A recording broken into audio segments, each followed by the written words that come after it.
The year was 1869, and I was hungry for adventure. I had turned 59 years old, and most of you haven't been born yet.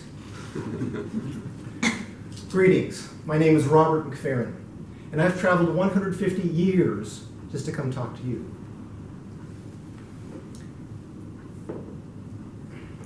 At the end of this brief talk, please don't be alarmed, as I'll be moving on to the next leg of my journey.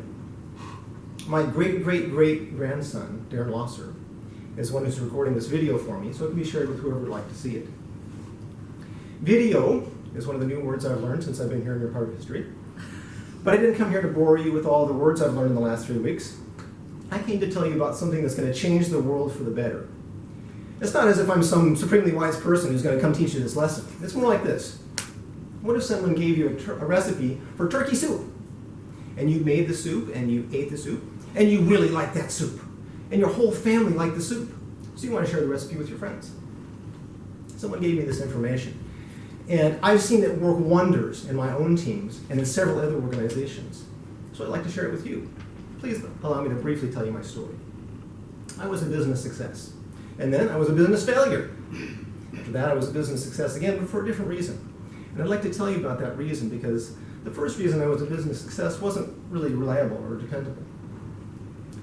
And I've been taught a way to build a much better foundation upon which any team endeavor can be successful. My first business success had to do with an invention that I had made and partnering with good managers. This was not a new market, but for various reasons, the technology in that market was rapidly advancing. And the name of that technology was the water closet. This was a time of history when water closets were becoming much more popular, and advancements were quickly being made to improve how they were manufactured and how they worked. At one stage of the development, they made a way for the seat to open on hinges. So I invented a clasp to hold the seat open, so you'd have your hands free to wash the toilet. There are a few different reasons for our success in this business. Our customers really liked the price and the quality, and we were able to keep our retails well stocked. The way we achieved this is because we were constantly innovating and improving everything about what we were doing. And my partners did a really good job of managing the business. Other companies could mimic our products and compete for our customers, but because of our winning combination of innovation and good management, we were able to maintain our lead in the market. Now, I'm sure you've noticed, you don't need a clasp for a toilet seat anymore. Now when you open the seat, it just tilts back a little bit and stays open on its own. Before, the hinges were attached to the wall or to the plumbing, and so when you let go of the seat, it would just drop closed. I could not have made this change. The people who were making the toilets and the seats, they made the simple change, and now nobody needs my product anymore because that's such an elegant solution. Of course, the newspapers reported that the reason for our failure was because we had not diversified in our products. But I know the inside story. It was the internal politics that prevented us from diversifying. Another invention of mine is time travel. What if someone in the future invents a way to go back in time? So you can go back and forth as much as you wanted. What would be the result of that? We already have time travel services today. Someone in the future could come back to any point in history and offer that service. Because we don't have time travel services today, we know that's never going to be invented. You can't travel back in time. Innovation is really important. Good management is really important. And there's yet another principle that will multiply those factors. You could think of it as the vitality of the team. It's the health of the organization that will give it a competitive advantage that cannot be achieved any other way. I'll give you just a taste of a few of the principal ingredients, then I'll tell you how to get the whole recipe.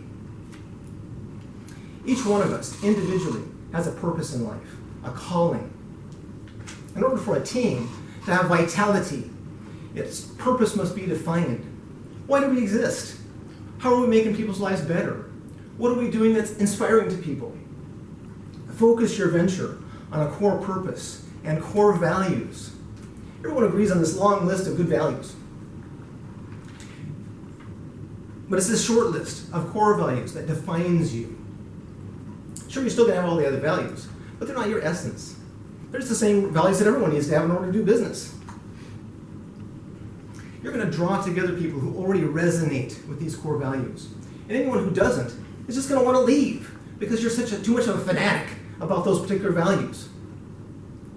Within this team, a strong foundation for good relationships is giving trust. Yeah, earning trust and being reliable, those are well and good. But giving trust is about allowing your teammates to see your weaknesses, being authentic, being vulnerable.